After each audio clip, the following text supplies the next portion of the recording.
کشمیر کا الیکشن ہو تو ایک دوسرے کو اپنی اوقات یاد دلا دیتے ہیں. ہم جہاں اپنے قائد کی ناحق قید کے حوالے سے احتجاج کرتے رہیں گے، آپ اس طرح قوم کے بچے بچیوں کو جو ہے وہ تھانوں میں کاٹتے مارتے رہیں گے اور آپ لاشوں کے اوپر مٹیاں پھینکتے رہیں گے. وہ خواتین تو مجسٹریٹ کے پاس بیان دے کے گئی ہیں، وہ کہہ کے گئی یہی بنا. آج بڑے عرصے کے بعد آپ سب سے ملاقات ہو رہی ہے اور کے پی بڑے دنوں کے بعد، بڑے مہینوں کے بعد آنا ہوا. بیٹھے ہیں ایک دوسرے کو سپورٹ کرنا ہو، ہر ووٹ میں ہر امینڈمنٹ میں ایک دوسرے کو سپورٹ کرتے ہیں، مگر جب جی بی کا الیکشن ہو تو کیسے لڑتے ہیں؟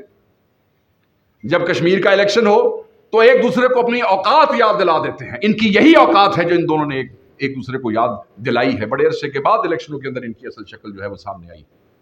تو ہم یہ سمجھتے ہیں کہ یہی وہ نظام تھا، یہی وہ شکلیں تھیں، یہی وہ چہرے تھے جن سے بغاوت کرتے ہوئے عمران خان نے انصاف کا علم بلند کیا تھا اور ملک کا ایک ایک بچہ اس کے ساتھ کھڑا ہو گیا تھا.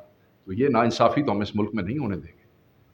ہم جہاں اپنے قائد کی ناحق قید کے حوالے سے احتجاج کرتے رہیں گے، یاد رکھیے گا ہم ایک سیاسی پارٹی ہے، سیاسی پارٹی ہے. ہم نہ تشدد کا سہارا لیتے ہیں، نہ ہماری تحریک میں متشدد ہونے کی کوئی گنجائش ہے، کیونکہ آپ کا قائد یہ کہتا ہے. آپ کے قائد نے یہ نہیں کہا کہ حملہ کر دو، انہوں نے کہا کہ میں انصاف لوں گا تو عدالتوں کے ذریعے لوں گا.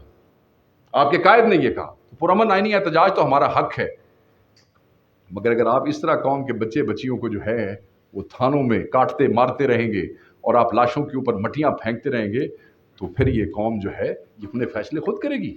پھر آپ یہ وہ ایف آئی آر کی پرنٹ آؤٹ ہے جو زیادتی، ریپ، ایکسٹورشن، پیسے ہے جی، یہ تو سب آپ کو یاد ہے. آج کل بات نہیں ہو رہی اس پہ. کیا ہوا؟ وہ خواتین تو مجسٹریٹ کے پاس بیان دے کے گئی ہیں، وہ کہہ کے گئی یہی بندہ سی، ان کا بیان موجود ہے. اتھارٹیز جو ہیں، ایلیگیشن جو ہے وہ ایبڈکشن ہے. ایک طرف تو ہم جو ہے وہ ثالثی کر رہے ہیں، ڈپٹی پرائم منسٹر، ایک طرف تو ہم ثالثی کر رہے ہیں اور ہم یہ وزیر اعظم جو ہے بڑا وہ ادھر دی تصویر تھے ادھر دی تصویر جو میرا بڑا جو ہے اسی بار بڑا کم کر کے آئے.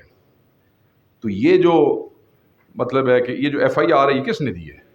پنجاب پولیس نے دیتی ہے نا. پنجاب پولیس تو پچھلے 2 سال میں ہم پہ ہی ایف آئی آریں دے رہی ہے. چلو تھوڑے دے ہی ہو گئی. پھر صرف اگر ایف آئی آر ہوتی تو ہم یہ سمجھتے کہ شاید آپ کو کسی نے آپ کی طبیعت صاف کرنے کے لیے کیا ہو. مگر اب وہ جو وینیزویلا اور ہالینڈ سے خواتین آئی ہیں جو وہ مجسٹریٹ کے سامنے بیان دے کے گئی ہیں، وہ تو آپ میں سے کسی کے رشتہ دار نہیں ہے نا، ان کے ساتھ تو زیادتی ہوئی ہے. اور پھر میڈیکل رپورٹس جو ہیں انہوں نے بھی یہ پروف کیا ہے. تو میں صرف یہ پوچھنا چاہتا ہوں کہ ایکیوز اریسٹ بھی ہوئے، نامینیٹ ہوئے، اس کے اندر پولیس جو ہے اس نے یہ کہا کہ میڈیکل ایویڈنس جو ہے وہ سپورٹ کرتی ہے جو ایلیگیشن ایف آئی آر کے اندر لگائے گئے. کیا ہوا اس کیس کا؟ کیا ہوا؟ آپ نہیں سمجھتے کہ ڈپٹی پرائم منسٹر صاحب ڈار صاحب کو ریزائن کر دینا چاہیے تھا؟ ہمیں تو بڑے لیکچر دیتے ہیں آپ اخلاقیات کے، دنیا میں تو ایسے ہی ہوتا ہے. یہاں تو اگر آپ دوسری دنیا کی ہمیں بتاتے ہیں تو وہاں تو ایک ٹریفک وائلیشن کی ٹکٹ کے اوپر بھی $20. ناروے کے اندر ایک پرائم منسٹر جو ہے وہ $60 کی ایک ٹکٹ کے اوپر ریزائن. کوریا کے اندر کرپشن کا الزام لگ گیا ایک پرائم منسٹر پہ، وہ الزام لگ گیا اینڈ ہی جمپڈ.